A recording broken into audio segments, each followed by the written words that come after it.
Hello! Hi అండి. అందరూ ఎలా ఉన్నారు? జస్టిస్ ఫర్ వైషు అన్న నినాదం అయితే ఇప్పుడు బాగా వినిపిస్తుంది కదా! బాగా ట్రెండ్‌లో కూడా ఉందనుకుంటా.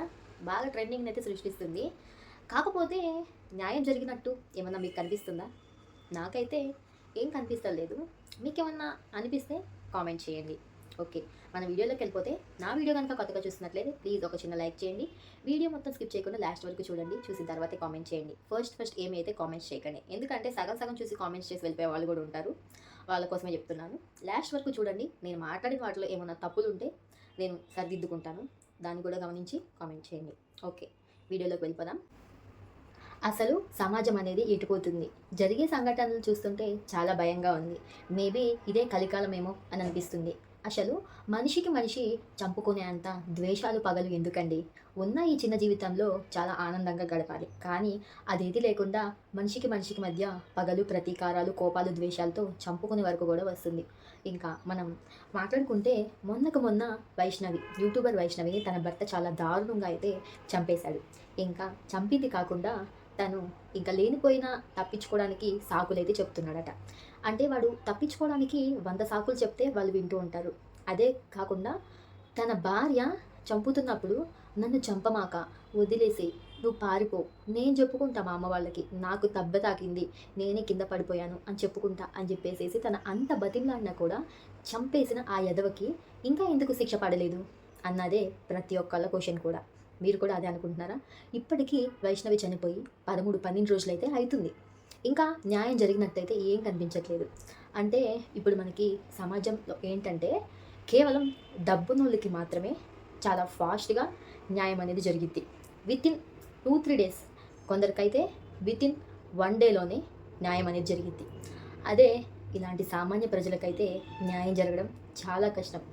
ఇంకా మనం ఈ కేస్ మర్చిపోకముందే ఇంకో అబ్బాయి అయితే తన భార్యని చంపేశాడు. ఎలా అంటే ఇంకో ఆడదాని మోజున పడి కడుపుతో ఉందని కూడా చూడకుండా తన భార్యని చంపేసిండట. నేను ఆ పిక్స్ కూడా పైన యాడ్ చేస్తాను, చూడండి. వాళ్ళు కూడా చాలా అన్యోన్యంగా ఉన్నారు. ఇక్కడ వైష్ణవి వాళ్ళు చూసుకుంటే వీళ్ళు కూడా చాలా అన్యోన్యంగా ఉన్నారు.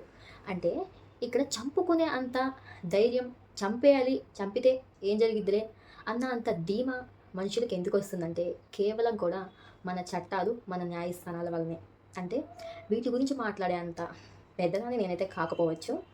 కానీ చూస్తున్న సంఘటనలు బట్టి, జరుగుతున్న న్యాయ అన్యాయాలు బట్టి మాట్లాడాల్సి వస్తుంది. మీరు కనుక ఈ వీడియో కొత్తగా చూసినట్లయితే తప్పకుండా లైక్ చేయండి. మీరైతే సబ్స్క్రైబ్ చేసుకోండి. ఇంకా మనం మాట్లాడుకుంటే ఒక మనిషికి న్యాయం జరగాలంటే చాలా అంటే చాలా పాకులాడాల్సి వస్తుంది. ఇంక నేను చూసిన మొన్న ఆయుష మీరా, మీ అందరికీ ఆయుష మీరా కేసు తెలిసే ఉంటుంది. గత 15, 20 సంథింగ్ ఇయర్స్ అయితే అవుతుంది. ఆ అమ్మాయికి న్యాయం ఇప్పుడు దాకా రాలేదంట. తనని ఎంత దారుణంగా చంపాడంటే హాస్టల్ రూమ్లో వాడు.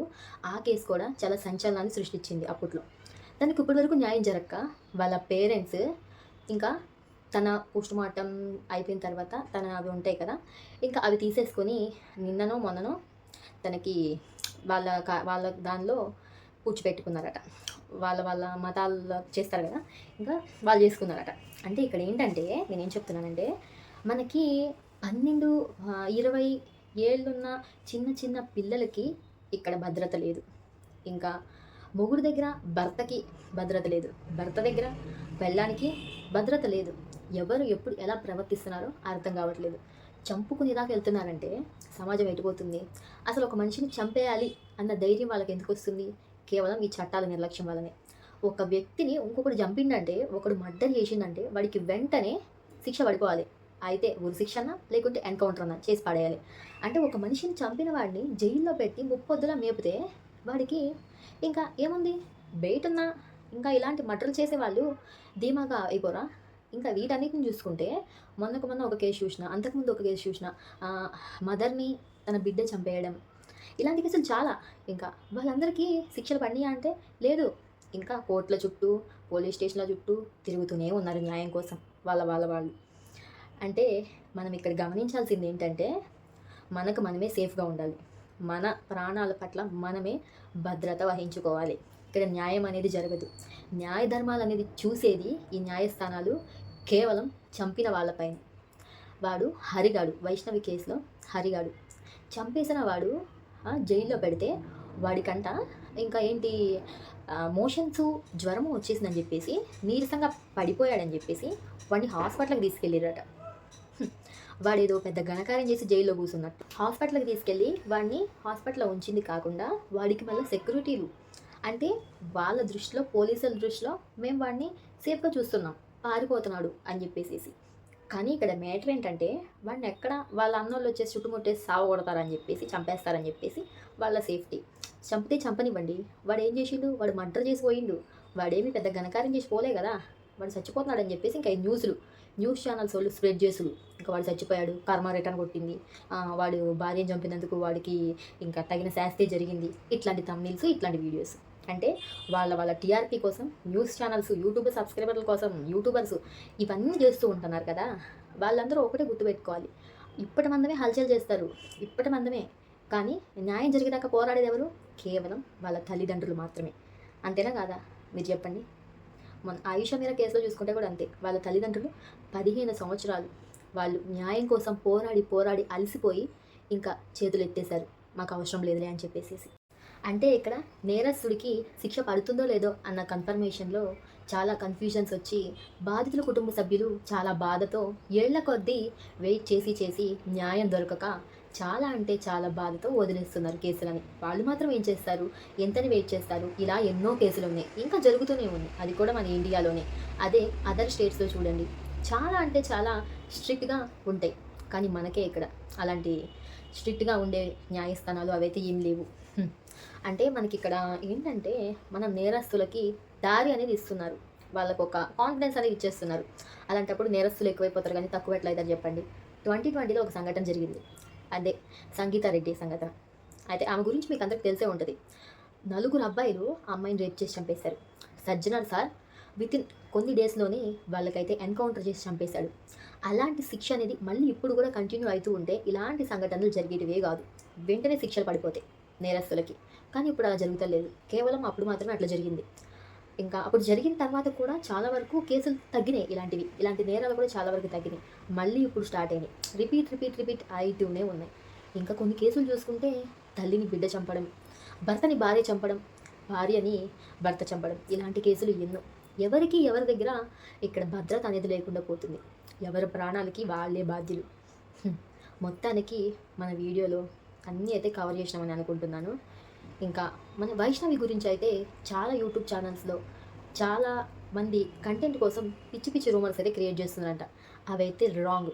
మీకు అంత క్లారిటీ కావాలనుకుంటే వాళ్ళ అన్నయ్య వాళ్ళు కూడా యూట్యూబర్సే, వాళ్ళ ఛానల్స్లోకి వెళ్ళి మొత్తం పూర్తిగా చూసి తర్వాతే వీడియోస్ని అయితే పెట్టండి. మీరు అవేమి చూడుకోకుండా పిచ్చి రూమర్స్ని ఎట్లా క్రియేట్ చేస్తారు చెప్పండి. అక్కడ జరిగింది ఒక ఆడపిల్లకి అన్యాయం, మీరు అది మాత్రమే చూడాలి. లేదు కాదని చెప్పేసి పిచ్చి వీడియోస్ చేయడం వల్ల మీకు అప్పటి మంద వ్యూస్ లైక్స్ రావచ్చు, వాళ్ళకి ఎగైనెస్ట్గా ఉన్న వాళ్ళు మీకు కామెంట్ చేయొచ్చు. కానీ ఆ ఇంపాక్ట్ అనేది వాళ్ళ ఫ్యామిలీ మీద పడిద్ది. వాళ్ళు ఇప్పటికే చాలా కృంగిపోయి ఉండుంటారు కదా, తన బిడ్డ రాక ఇక్కడ న్యాయం జరుగుతుందో లేదో తెలియక. అలాంటి వాళ్ళని ఇంకా కృంగి కుషించేలాగా చేస్తే మీకు ఏమొస్తుంది చెప్పండి. దయచేసి ఇలాంటి పిచ్చి వీడియోస్ చేయకుండా కొంచెం అయితే మారండి. కొందరు యూట్యూబర్స్కి చెప్తున్నాను నేనైతే. ఇంకా వాళ్ళ అన్నయ్య వాళ్ళు కూడా ఒక ఇంటర్వ్యూలో చాలా బాధపడతా చెప్తున్నారు. వాళ్ళు మొత్తం క్లారిటీగా చెప్పారు, అయినా కూడా ఇలాంటి ఎలా క్రియేట్ చేస్తారు చెప్పండి. కొంచెం వెళ్ళి అన్నీ చెక్ చేసుకుని తర్వాతే మాట్లాడండి దాని గురించి అయితే, సరేనా. అక్కడ జరగాల్సింది ఒక అమ్మాయికి న్యాయం, అంతే. అది మాత్రమే కోరుకోండి ప్రతి ఒక్కళ్ళని నేను చెప్తున్నాను, ఓకేనా. జస్టిస్ ఫర్ వైషు అని చెప్పేసి ప్రతి ఒక్కరు కామెంట్ చేయండి. అట్లని ఇలాంటి సంఘటనలు మళ్ళీ మనకి ఇక్కడ జరగకూడదు అంటే వాడికి తగిన శిక్ష పడాలి. మనం అనుకోవడం కాదు, శిక్ష అనేది ఖచ్చితంగా పడాలి. పడే వరకు జస్టిస్ కోరండి. ఇదేదో ఒక 1 month 2 monthsలో అయిపోయేది కాదు, తర్వాత సైలెంట్ అయిపోవడం కాదు. ఖచ్చితంగా జస్టిస్ వచ్చేదాకా పోరాడండి అని నేను చెప్తున్నాను. అట్లని ఇంకా కేసులు కూడా జరిగినాయి, వాటి గురించి అయితే నెక్స్ట్ వీడియోలో కవర్ చేస్తాను కొంచెం క్లారిటీగా. ఇంకా ఈ వీడియో ఎక్కడికి లెంత్ అయిపోతుంది. మీరైతే నా వీడియో కొత్తగా చూసినట్లయితే లైక్ చేయండి, ప్లీజ్ లైక్ చేయండి. లైక్ చేస్తే నాకు కొంచెం బూస్టప్ని ఇచ్చినట్టు ఉంటుంది. తప్పకుండా నా ఛానల్ అయితే కొత్తగా చూసినట్లయితే సబ్స్క్రైబ్ చేసుకొని పెట్టుకోండి. మళ్ళీ మంచి వీడియోతో మీ ముందుకు వచ్చేస్తాను. నేను మీ రమ్య, సైనింగ్ ఆఫ్. జై హింద్.